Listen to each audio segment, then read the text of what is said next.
Today's adventure is loading. Just wait for it, it's loading.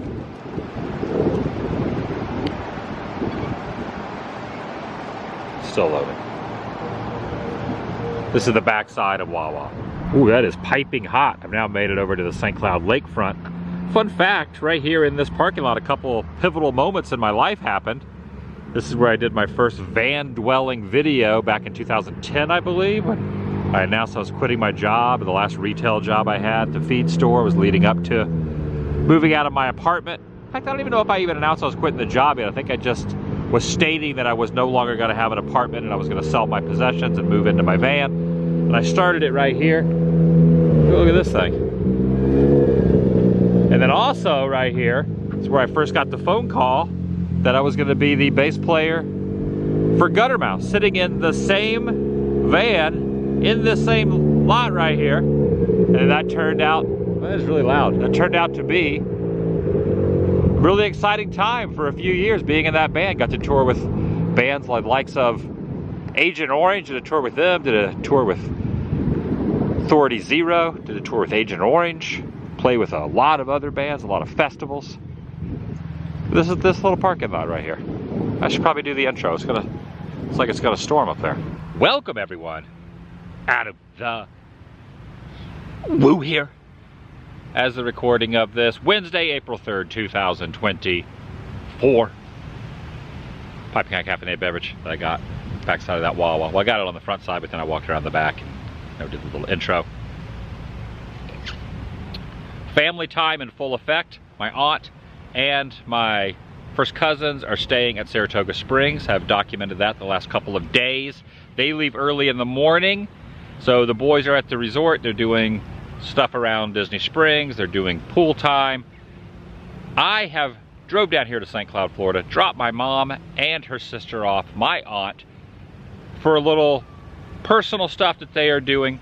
They have a couple hours before we all get back together. So I thought, since I am in St. Cloud, a place that I hold near and dear to my heart. In fact, I have an STC tattoo right here. Lived in St. Cloud for many years, have a lot of memories.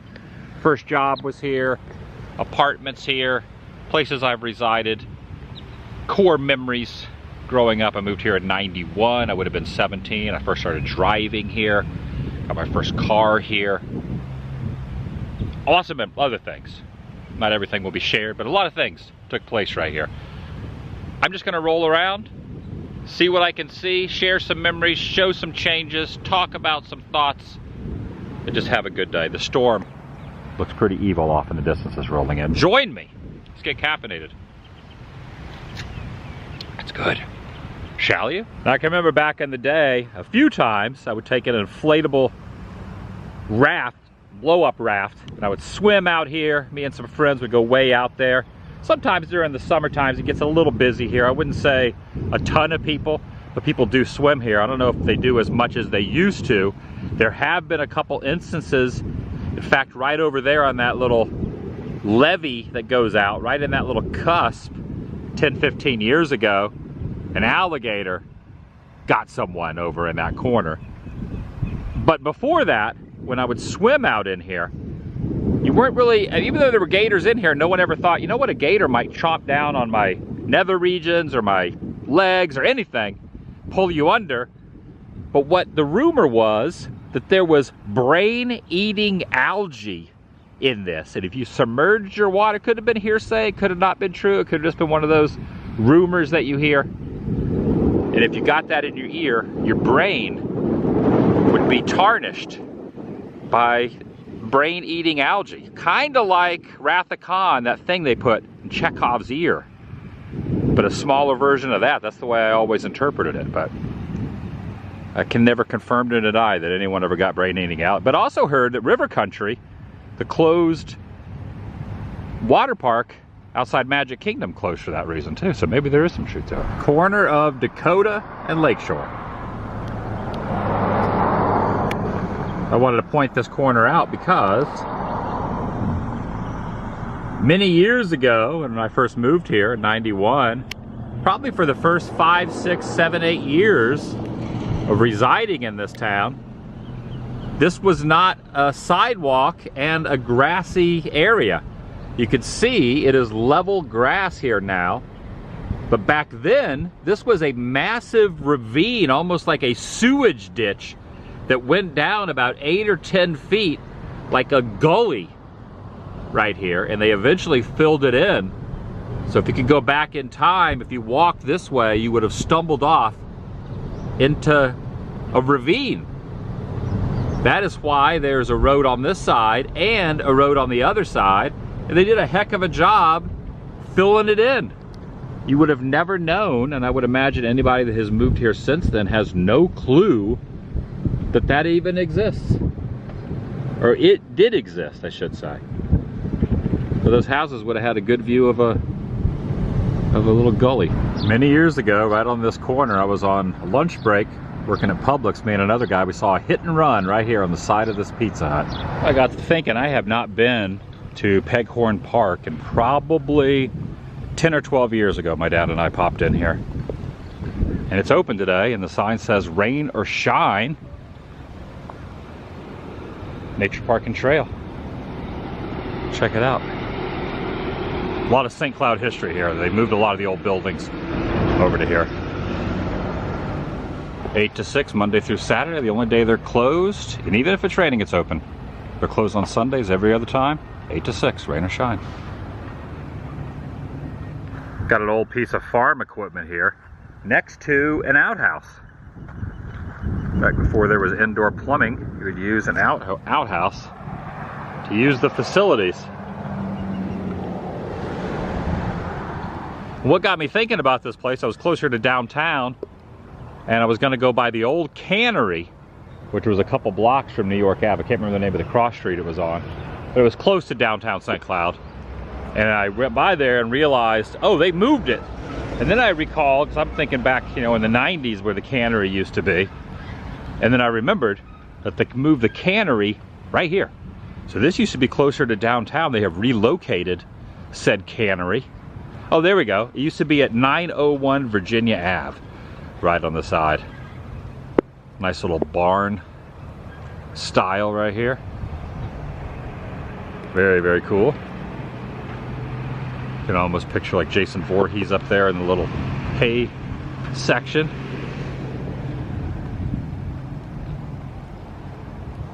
So this is where the address was.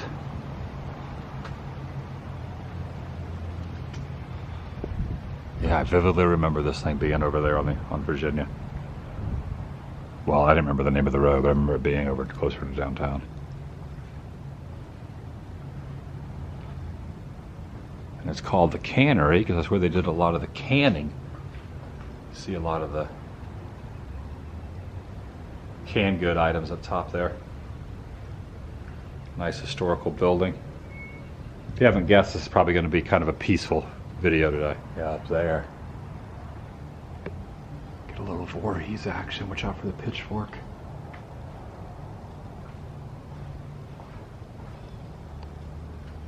Oh, this is from the St. Cloud Tribune, 1935. A newspaper also announced that due to extreme need of people in St. Cloud, the city has begun building a resident could bring their own surplus produce, put it in cans,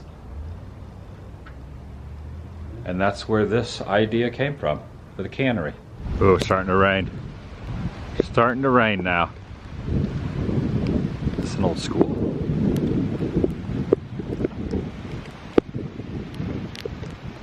Oh yeah, it is. We got the bell out front.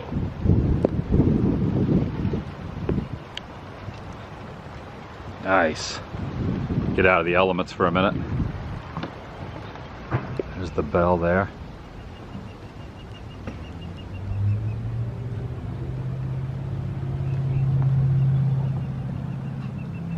This is the era of the McGuffey readers. Kind of reminds me of that schoolhouse at Knott's Berry Farm. Also, the kind of desk when you go to Marceline that Walt Disney, who went to school in Marceline, Missouri, inscribed, you know, with a knife or a pencil or something, dug the name Walt into the side of the desk. Same size desk, that's what that reminds me of as well. Also something out of like Little House on the Prairie.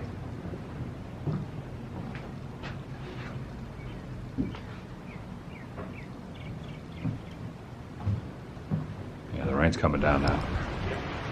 Oh, this is the blacksmith shop. Take a look at this, the blacksmith shop over here.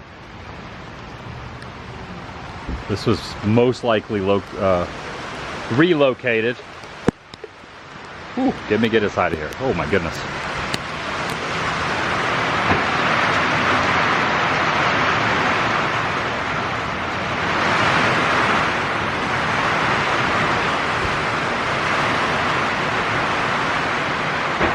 Tools of the trade here.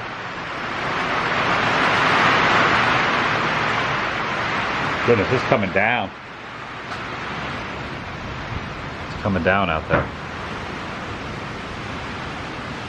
I'm gonna brave it. I'm gonna brave it. Oh, it's coming down. Maybe I shouldn't have braved it. I shouldn't have braved it. It's also a little windy out here. Windy, rainy. There's the cannery over there. There's the school building behind me. Okay, yeah, it's precipitating, but it's not like a torrential downpour or anything. But that was it. That was the Trailhead Center. This opened in '92 when St. Cloud knew they needed to preserve some of its heritage. The Trailhead Center here. This building was built in 1909, and it was a 100-year-old pioneer structure, giving the educational look how the settlers once lived. The Blacksmith, fully operational and fired up the original official blacksmith at Peghorn events throughout the year. The Sunnyside School used to be, it was made in 1890. It's a private school at the corner of Maryland and 10th. Interesting.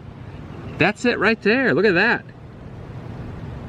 That is how it looked back in the day. And then there's the old cannery.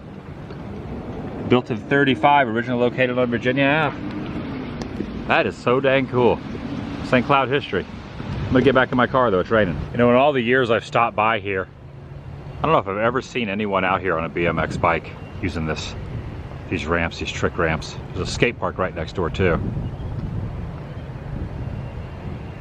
All outdoor. Been by here a number of times. It's been a while, been a few years.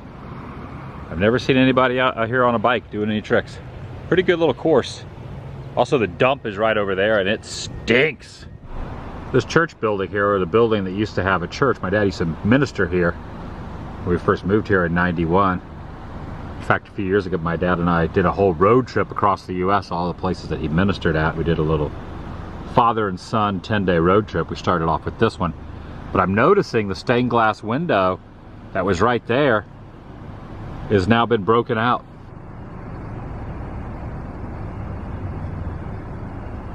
The other side of that stained glass window, it was the baptismal. That's just a piece of wood. See the water tower off in the distance? The youth minister's house used to sit right here, but they tore it down. That house is gone.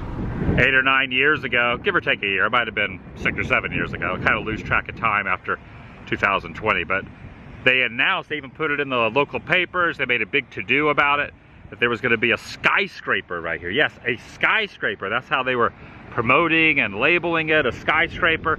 And it was going to be around the back of the St. Cloud Hotel, which has been under construction for a few years. But I could hear they're doing a little work in here. Obviously, skyscraper's not coming to St. Cloud. It never happened. I kind of figured that would be the case. Morris Market over there, which is a local staple as well.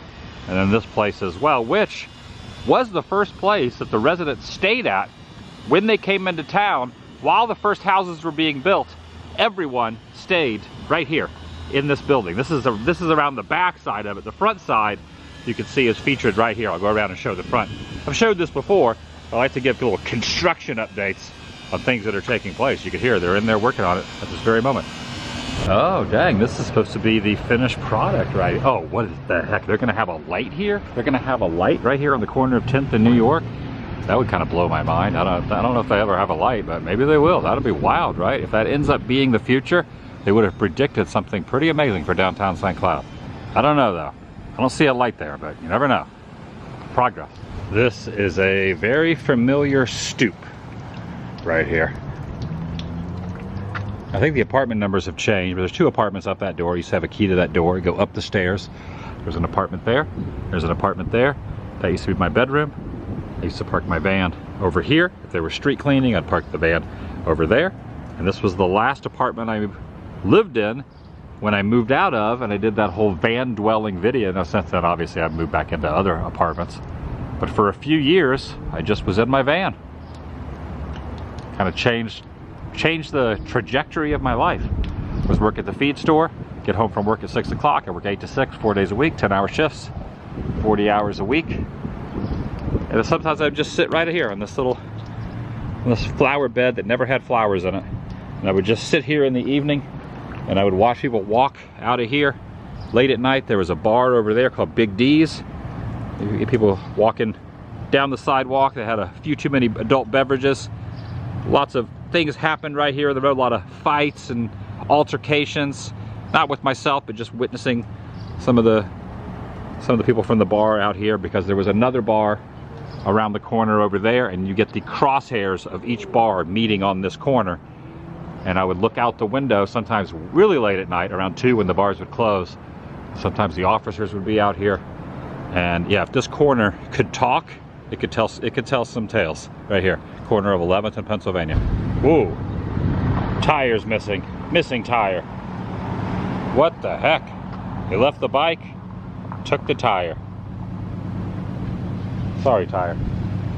Again, here's an artistic rendering of the old St. Cloud Hotel. And then you got the investment company here when everyone was purchasing their homes. They're building the first houses. And you can see off in the distance, there's the hotel. Artistic rendering there on the side of the building, and the real thing over there to the left. Also, this Jammers was the second Jammers to open. There was another one in downtown Kissimmee. And the one in downtown Kissimmee, which is now closed. This one's still kind of open. It gives lessons. I don't think they sell musical instruments anymore. But the one in downtown Kissimmee was the one I bought my first bass. I bought a PV bass, kind of like a starter bass. And that ended up, you know, teaching me how to play the instrument, moderately play the instrument, enough to be in a couple punk bands before joining a SoCal punk band by the name of Guttermouth. And it kind of all started because of the Jammers in Kissimmee, this is the other one right here that opened afterwards. Lots of memories. The Sugar Belt Railroad opened in November of 1890. Ran from Kissimmee through St. Cloud Plantation to Narcoossee. In fact, there's a little mural here. But also over here is the train station. The train tracks were on the other side of this building, and they run down. So everything in St. Cloud, close to downtown, is on a grid of streets where you got this with this, and a grid across, almost like a checkerboard. However, 10th Street runs at an angle this way, not on a grid. Instead of going straight or across, it goes at an angle like that. And the reason 10th Street does that is because the pavement is where the old tracks used to be. This is interesting. There's a completely new, oh, I guess you could maybe call it like a strip mall or something. All available. There's 1 or 2 businesses behind where I just was, but this whole stretch, space for lease, for rent. Right here along 192, east side of 192 in St. Cloud. Whole new complex. Just everything just keeps growing. New buildings everywhere you look.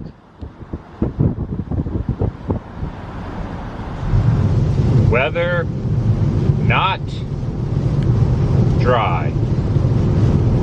It's been raining most of the day. Still raining. The backup to get on I-4 westbound is always such a mess.